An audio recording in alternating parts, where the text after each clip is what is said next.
पूरा अभी अपना मुगल काल ही पढ़ाया जा रहा है।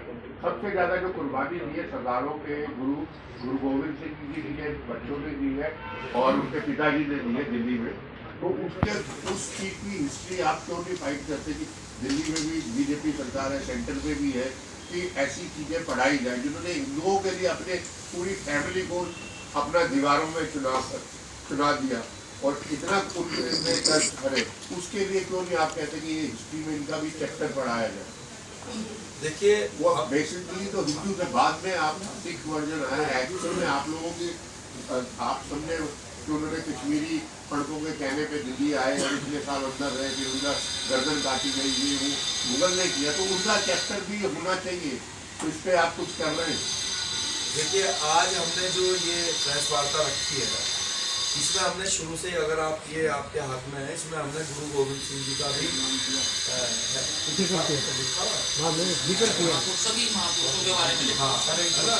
क्योंकि सबका नाम लिखना संभव नहीं था, तो हमने 5-6 जो बड़े मुख्य नाम है उनके लिखे हैं। दूसरी बात ये है, देखिए हम बात कर रहे हैं यहाँ पे राष्ट्रवाद की, चाहे वो गुरु गोविंद सिंह जी हो, चाहे छत्रपति महाराज शिवाजी हो, चाहे महाराणा प्रताप हो, पृथ्वीराज चौहान हो, महाराजा पोरस हो 2000 साल पहले जिन्होंने सिकंदर से लड़ाई करी, तो चाहे कोई भी हो, या उससे पहले भी चंद्रगुप्त मौर्य हो, तो कोई भी रहा हो, हम चाहते हैं कि सभी को ही सम्मान मिले।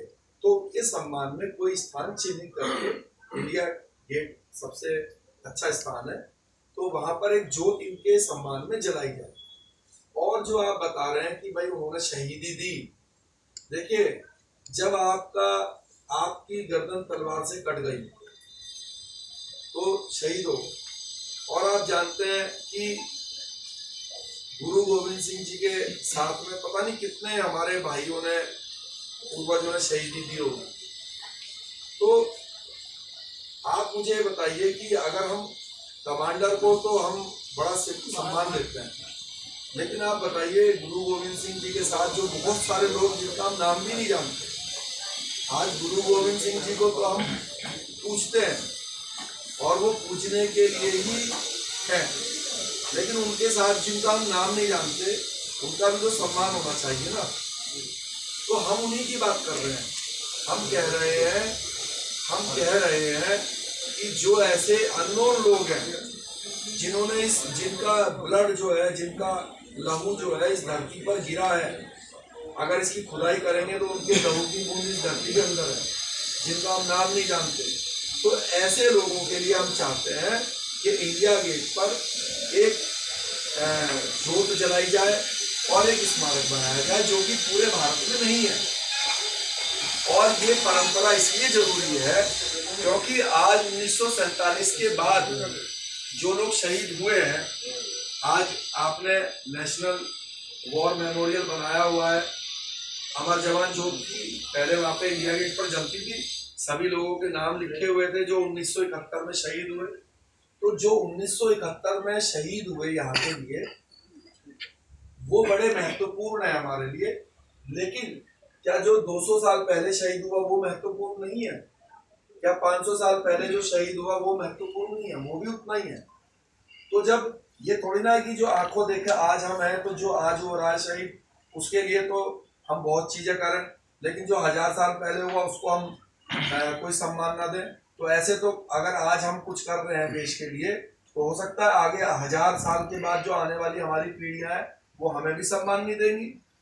तो हमारा भी कर्तव्य है कि जिनको हमने नहीं देखा, जिनको हम नहीं जानते, उनको भी सम्मान दें।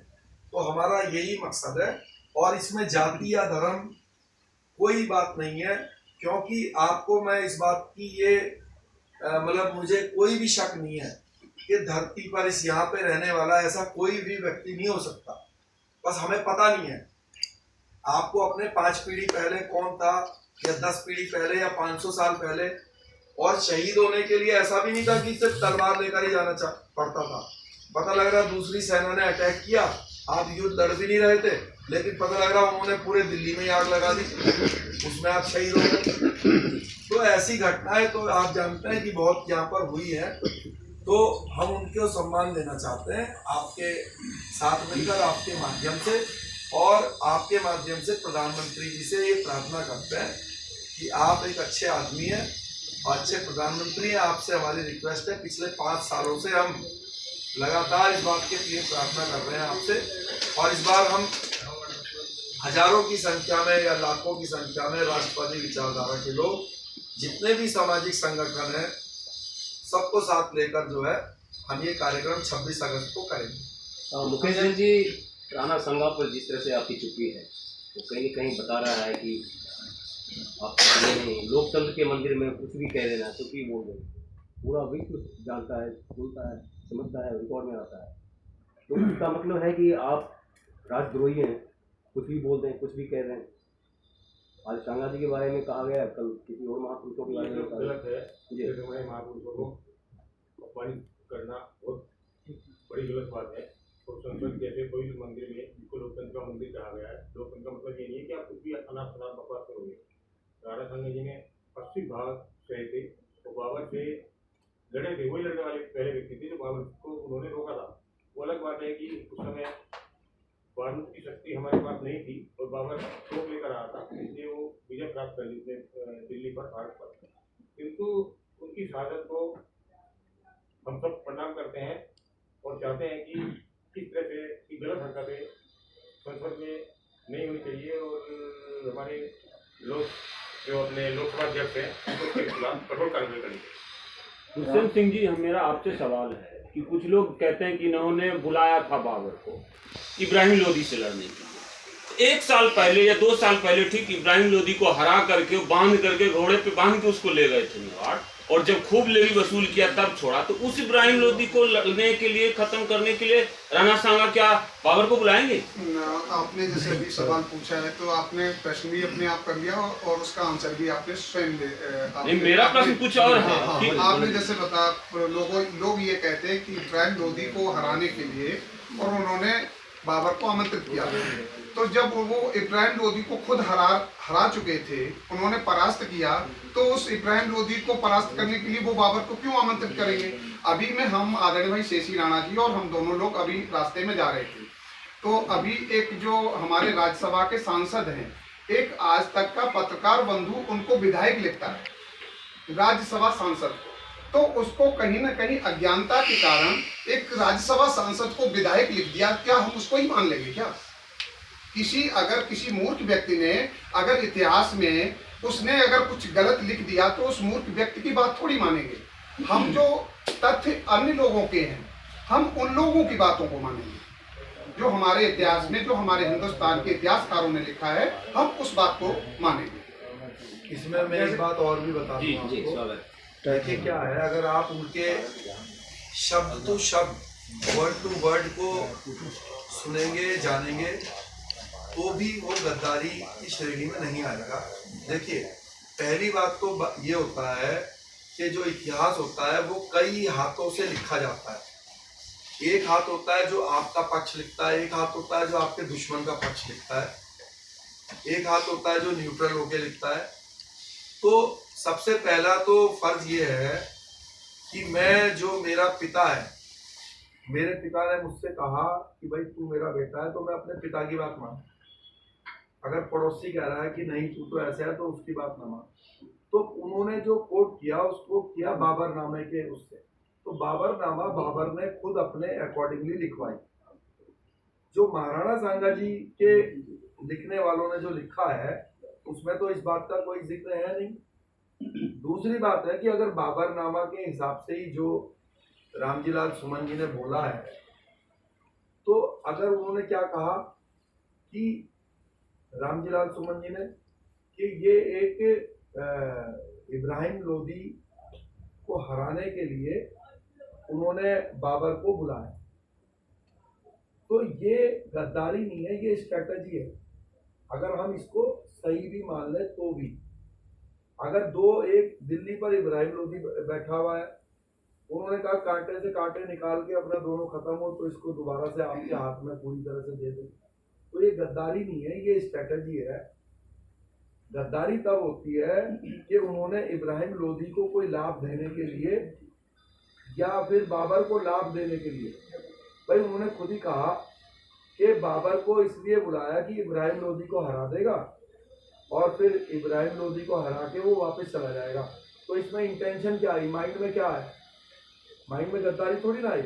गद्दारी तो तब आई कि भाई बाबर साहब आप आ जाओ यहाँ और यहीं बैठ जाना और फिर हमारे कोड़े मारना और हम पे जजिया लगाना, सब होती गद्दारी। ये तो स्ट्रेटजी है। अगर इसको मैं झूठा तू मान लूँ तो भी कि भाई तू आ जा, मैं भी राजा हूँ, मैं भी सोचूंगा चल इन दोनों, ये दोनों ही दुश्मन है, इब्राहिम लोदी भी हमारा दुश्मन है, बाबर भी दुश्मन है, हमारी स्ट्रेटजी है दोनों कटे मरे, उसके बाद जो है दोनों को हम काबुल तक भी अपना हिस्सा जो है जमा लें। तो अगर हम उसके शब्द टू शब्द माने तब भी ये गद्दारी की श्रेणी में नहीं आता। बाबरनामा की ही अगर बात करें तो उन्होंने खुद उसमें लिखा है कि मुझे बयाना के युद्ध में भयानक हार मिली और खनवा में अल्लाह से प्रार्थना करते हैं कि हमें इनसे बचाओ और शराब छोड़ने और बहुत सारी बातें करते हैं, तो किसी प्रकार से ये विजय मिली। तो जो खुद अपने दुश्मन का बखान कर रहा है तो कम से कम उसकी इज्जत होनी चाहिए कि नहीं होनी चाहिए? नहीं, इज्जत तो होनी चाहिए, तो अंडरस्टूड बात है। अरे भाई जो आपके पूरा रामायण पढ़ो, ठीक है नहीं, राम जी लाल सुमन जी हो या उनके पूर्वज। एक सवाल था आपसे, जैसे कि अभी जातिवाद जो है सो भारतीय राजनीति में बहुत हावी हो रहा है, तो इसको देखते हुए केंद्र सरकार हो या राज्य सरकार हो, कोई भी हो, उन्हीं महापुरुषों का चुनाव करते हैं जो जयंती वगैरह बनाने की बात आती है जिसमें हमें पॉलिटिकल माइलेज मिले। तो ऐसे में आप देख सकते हैं कि अभी हमारे देश के सबसे बहुत ही बड़े शहीद कहे जाते हैं मेजर शैतान सिंह जी, उनकी प्रतिमा को वहाँ से विस्थापित कर दिया गया लद्दाख से। तो क्या आप इसके लिए भी डिमांड करेंगे या आप सरकार से क्या मांग करेंगे कि हर महापुरुषों को एक साथ देखा जाए? देखिए, मैंने आपसे पहले ही कहा कि ये एक असंभव बात है, क्योंकि देश में लाखों करोड़ों लोगों ने शहीदी दी है और बलिदान तो देखो बराबर होता है। बलिदान देने में क्या जान जाती है ना, तो जान तो किसी भी गई तो वो बलिदान ही है ना। तो चाहे वो मेजर शैतान सिंह जी हो या फिर 1947 से पहले हुए हमारे कोई भी शहीद हो, हम सभी की बात कर रहे हैं। और ये बात से मैं आपसे सहमत हूँ कि वोट बैंक की राजनीति को ध्यान में रख के किसको कब ऊपर उठाना है, किसको महापुरुष बनाना है, किसको महापुरुष की कैटेगरी से हटाना है, तो ये देश की राजनीति में दुर्भाग्यपूर्ण है, लेकिन ये चल रहा है। इसीलिए हमने कहा कि चाहे कोई किसी भी जाति का हो, किसी भी धर्म का हो, अगर उसने जो है अपने पूर्वज को सम्मान देना है तो हम सभी की याद में क्यों ना एक जो है राष्ट्रीय स्मारक बनाए इंडिया गेट पर, जिसका नाम हमने अंतर्राष्ट्रीय शौर्य जो ज्योत है उसको जलाने की मांग कर रही है। तो क्या इसमें शौर्य जो आपकी शौर्य ज्योति की जो आपकी मांग हो रही है, तो क्या इसमें सत्ता पक्ष के साथ हमारा विपक्ष वगैरह भी साथ आएगा?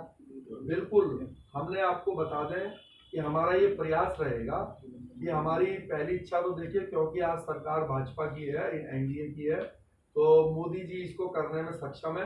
तो हम मोदी जी के पास ऑलरेडी पिछले 5 साल से ज्ञापन दे रहे हैं और इस कार्यक्रम में हम मोदी जी को या जिनके हाथ में ताकत है उनको बुलाएंगे और प्रयास करेंगे कि वो करें। लेकिन अगर फिर भी उन्होंने लोगों की भावनाओं को नहीं समझा तो हम राहुल गांधी जी को भी इसमें रिक्वेस्ट करेंगे कि वो हमसे वादा करें कि अगर उनके पास ताकत आती है या पार्लियामेंट में वो दबाव बनाए कि इस तरह का स्मारक जो है वो बनना चाहिए। क्योंकि मैंने आपसे बताया जो लोग विपक्ष में हैं उनके पूर्वजों ने भी शहीदी दी है, उनके पूर्वज भी इस देश की मिट्टी के जो है उनका भी लहू मिला हुआ है, तो उनका भी उतना ही इसमें योगदान रहना चाहिए। आगरा जा रहे हैं आप 12 तारीख, क्या तैयारियां हैं आप? देखिए